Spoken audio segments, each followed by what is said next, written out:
कर्जमाफीबाबत शासनाने बँकांना दिला हा आदेश।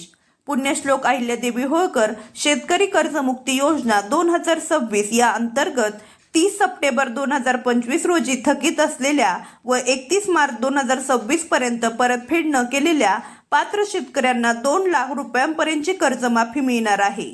त्याचबरोबर 2 लाखापेक्षा जास्त कर्ज थकबाकी असलेल्या शेतकऱ्यांनी त्यांच्या हिश्श्याची 2 लाखावरील रक्कम बँकेत भरल्यानंतर शासनामार्फत एक वेळ समझोता म्हणजेच OTS अंतर्गत 2 लाख रुपये इतका लाभ देण्यात येणार आहे।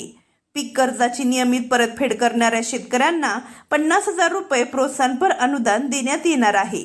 या योजनेच्या माध्यमातून कर्जमुक्ती एक वेळ समझोता या घटकामध्ये अल्पमुदत पीक कर्ज व पीक कर्जाचे पुनर्गठन, फेर पुनर्गठन केलेल्या कर्जाच्या थकीत हप्त्यांचा समावेश करण्यात आलेला आहे। या योजनेच्या अंमलबजावणीच्या अनुषंगाने मानक कार्यपद्धती म्हणजेच SOP उपलब्ध करून दिली जाणार आहे। सदर योजनेच्या संगणकीय प्रणालीवरती थकीत कर्ज खात्याची माहिती तयार करण्याचे व संगणकीय प्रणालीवर सादर करण्याचे कामकाज जिल्हा मध्यवर्ती सहकारी बँका व विविध कार्यकारी सहकारी संस्थांमार्फत सुरू आहे।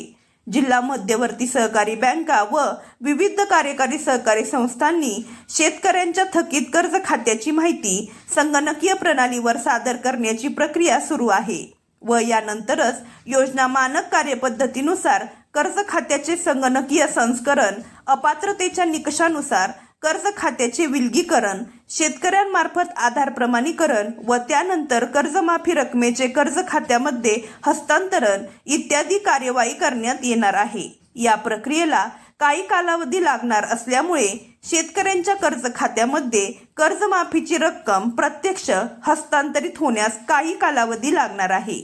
या वस्तुस्थितीचा विचार करता सदर योजनेअंतर्गत सर्व शेतकऱ्यांची खाती निरंक होऊन त्यांना नव्याने कर्ज उपलब्ध होण्याच्या दृष्टीने व्यापारी बँका व जिल्हा मध्यवर्ती सहकारी बँका व विविध कार्यकारी सहकारी संस्था यांच्या कृतीत एक वाक्यता असणे गरजेचे आहे।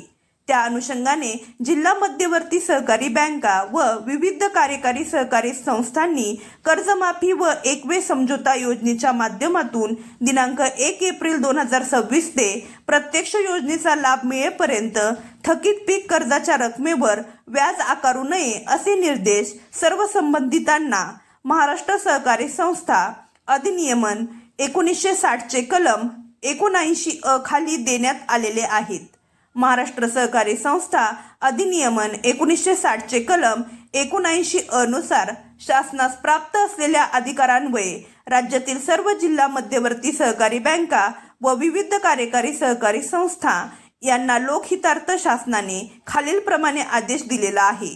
शासनाचा आदेश पुण्यश्लोक अहिल्यादेवी होळकर शेतकरी कर्जमुक्ती योजना 2026 या योजनेतील कर्जमुक्ती व एक वेळ समझोता म्हणजेच OTS योजनेस पात्र असलेल्या शेतकऱ्यांच्या कर्ज खात्यावर दिनांक 1/4/2026 ते योजनेचा प्रत्यक्ष लाभ मिळेपर्यंत योजनेच्या निकषानुसार पात्र थकीत रकमेवर जिल्हा मध्यवर्ती सहकारी बँका व विविध कार्यकारी सहकारी संस्थांनी व्याजाची आकारणी करू नये असे स्पष्ट सांगण्यात आलेले आहे। या संदर्भातील GR हा काल म्हणजेच 1/7/2026 रोजी काढण्यात आलेला आहे। अशाच नवनवीन व महत्त्वपूर्ण माहितीसाठी आपल्या चॅनलला सबस्क्राईब करा। चला तर मग भेटूया पुढच्या व्हिडिओमध्ये। धन्यवाद।